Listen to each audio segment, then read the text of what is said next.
right, let's get right to it here. People, folks, this is beautiful Sports Focus, and I'm here with Mr. McIntosh again, sir. Good to see you, sir. All right, that's a good ass shake right there, boy. Good now. one. I'll break it next time if I got a chance to. No, you're not. All right, let's start off with Mr. Kobe Bryant. Well, Kobe Bryant said that his ankle is getting ready. So he's ready to play. His ACL is ready, so he's ready to get ready and play. I hear he's doing a lot of talking in Twitter world, and they dissing his Lakers, and now he's doing all this flip-flapping, and he just need to heal up. Because he just finished with his wife, right? He just finished with his wife and his little situation out there in Denver, Colorado, where somebody should have said something to you, to Mr. Kobe Bryant, about you messing around, but you didn't. Nobody said I should have paid him off like Kobe, right? Yeah. You remember? You don't want to talk about that. Oh, you're talking about Denver? I should have paid him off like Shaq. Y'all remember that? I should have paid him off like Shaq. Oh, that one. Oh, but when it was the other foot, no, everybody quiet on that one. Oh, when he That's your guy. I'm not my guy. Yeah, that's your guy. All right, now RG3, he's the hottest quarterback in the NFL right now, and he's I don't know. Is he trying to stir up controversy with the coach? Because the coach is telling him, look, you're not playing the preseason. Now he's a little upset about it because he wanted to actually play in this preseason. I personally believe the brother should stay down, even though he is a dead skin, and he should stay down and wait till he is completely and 100% healthy. Well, he should wait, but you also had Don McNabb throwing his flap into it. Mr. McNabb. And I'm saying to myself, what are you talking about? He just been flapping his flap since he got out of football. Why couldn't he say this when he was playing football? But he don't say this now. Since he walked out of football, he wanted to run his mouth. And I'm like, Donovan? What's your problem, Donovan? Please tell me. Just because things didn't work out for McNabb when he was in Washington, now he wants to doing all this talking now that he's out of the game. And he's starting to lose respect within his own peers as far as in the media. So if Mr. McNabb still wants to be employed, I think he should shut up. Oh, also, Hugh Douglas lost his job at ESPN. Damn. Now, do you know the reasons why he lost his job? I got to get back to him about that. That's something we got to talk about. He was sort of a mainstay on ESPN in the mornings. You guys don't get a chance to watch it, with a little bow tie. And if y'all don't remember Hugh Douglas, he was the brother that had a little fight with Terrell Owens in the locker room. And I think he lost that one. So he lost his job, lost a fight. Things don't look too good. Johnny Manziel, what you got to say about him? Well, that was a good lead-in, brother. Because Johnny Manziel signing all these autographs and doing all this whatnot, my thing with him is Dez Bryant had a supposed illegal dinner at Deion Sanders. True, I remember that. And he lost most of his college football season because of it. Okay. Now, remember Cam Newton too. Also, exactly. And Cam Newton, someone's coming to defense him and Dez Bryant. Yep. And only thing Dez is trying to say is, look, the same rules should apply to Mr. Manziel as they applied to him. True. Now, is that going to happen? Because Manziel is the quote unquote the franchise of college football and all this other crap. He should have the same rules applied to Mr. Manziel than it was to Dez and all these other guys. True. Now, I don't want to just throw out there that for you guys in the viewing world that don't know, Johnny Manziel is Caucasian and Dez Bryant is African American. I'm just saying. Is that something to look at? We will see in the future, because you are, as a college athlete, you are not supposed to be getting any type of money. That happened at Yale State, down at for anything, because you're an athlete and you're going to college, and that's against the rules. You're not supposed to be doing things of that nature. But he's going away, signing everything, and getting a little money under the table, stuff like now that. People coming out on him. And now it done came out. So, hey, somebody dropped dime. Well, also, his family got a lawyer. Yep. Who deal with NCAA. But on the real, somebody dropped dime on Mr. Manziel. Yeah, they got tired. How did that get out? Somebody got tired. And dropped the dime. Somebody, you damn right they did. They said, Johnny, you gonna pay me or? Yeah, he's definitely going down the wrong road. Very talented young man, football player, but you know what? He need to get it together and get it together quick, because after Hernandez situation, I don't think any football team's going to be wasting any of their funds on a player who's high risk. He'd be a low draft pick. Very low. He'd be like Honey Badger, but Honey Badger's doing good. Hey, one preseason game, we will see about him. When See. the light starts shining on these young men, things start to turn. So we will see about that. Now, what you got for your Eagles here? Well, for Philadelphia Eagles, by the way, the football team down there in Philadelphia. Yeah, okay, you want to talk about Philadelphia Eagles. My Eagles still, I'm always a die-hard Eagle fan, okay? Remember that. Well, it's probably better than being a Steeler fan. I mean, That's true. That's very true like that. You absolutely probably right. better than being a Steeler fan. I mean, there's nothing worse than a Steeler. They didn't make that much money on their team neither. You got a point there for a team that's won multiple Super Bowls and all this stuff. Very low on the. You're right about that, Mr. McIntosh. I have to agree on that one. That the Steelers, I don't know what are they? They cheap or I don't know. They can't afford anything. What is it? They can't afford Nathan. Nathan. New stadium, everything. New stadium. Can't afford nothing. But, as we digress, let's talk about your Eagles right quick.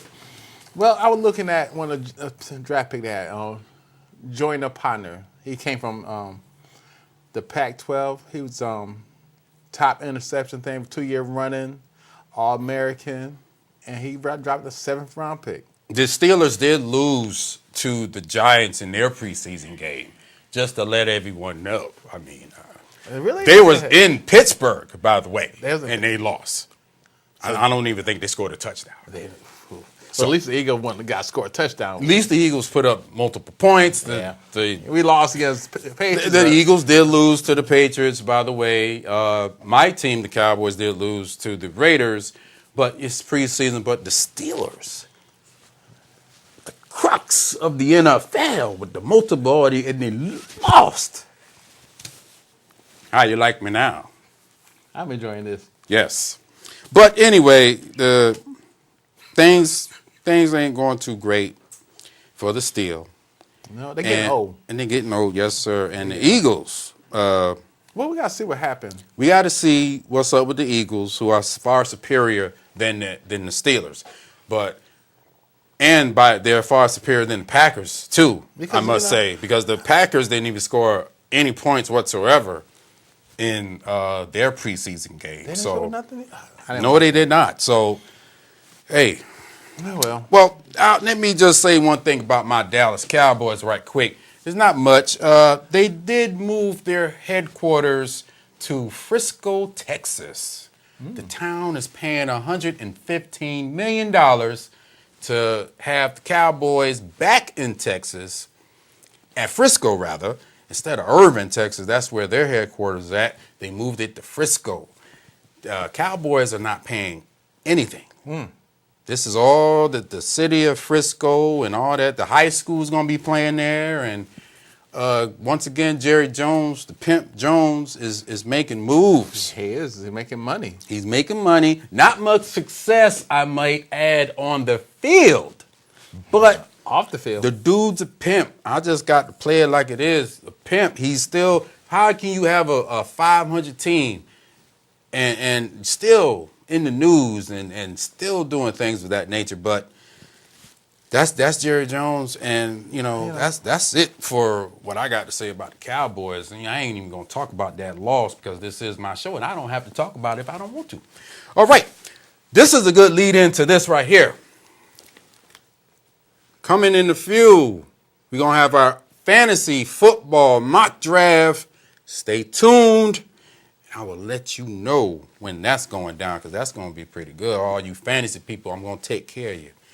Now, let's get right to it. All right. The best ever series. Once again, this topic is the best ever boxer of all time. Who you got? Well, it took a lot of decision, a lot of weight, a lot of people, but I put Muhammad Ali. Ali. The greatest. Most excited, outspoken, undefeated boxing phenomenon in his prime time. Mm-hmm. From his taunting thing, his fake punches, the rope-a-dope, and Ali shuffle, he was amazing. He was very exciting, culturally, once again, far and above what he's done as far as uplift his people. So I got to give you that. I'll give you that. Thank you. You know, had some of the memorable fights he ever had. Yes, in sports. You know, the Thrill of Manila, the Rumble in the Jungle. Oh, man, come on. He fought many good fighters. George Foreman, Ken Norton. Mandingo. Yes, Sonny Liston. Mm-hmm. Leon Spinks. That's the fight that, now, for y'all don't know, when he fought Sonny Liston, his name was Cassius Clay. Yes, it was. So, they changed it to Ali, but it was Cassius Clay. He changed his name. He was out the sport for almost 5 years. 4 years. Back. Came back. Yes, and dominated. Dominated. Imagine if he, through his belief, his religious belief, he was banned from boxing. Mm-hmm. And they put him in jail because he says things that was truthful, that made people sit back and think. And that the Supreme Court overturned his thing because they saw what he was saying was truthful. That's right. Yep, well, you know what? Ali, he's one of my personal favorites, without question. Thank you. He is one of those on that mountain that's pretty much untouchable as far as blackdom. But my guy I have to go with is Sugar Ray Robinson. Yes. Originated the pound for. I'm going to educate you because I'm sure the people probably know Ali more than Sugar Ray Robinson. But let me just run it down to you. The man was born Walker Smith Jr. May 3rd, 1921, passed away April 12, 1989. He dominated the welterweight and middleweight classes.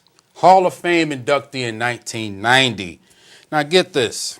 I did my research now. 85-0 as an amateur. 69 of them by knockout. Yeah, I know. 40 of those came in the first round. Yeah. Turned pro at 19, held the title from 1946 to 1951.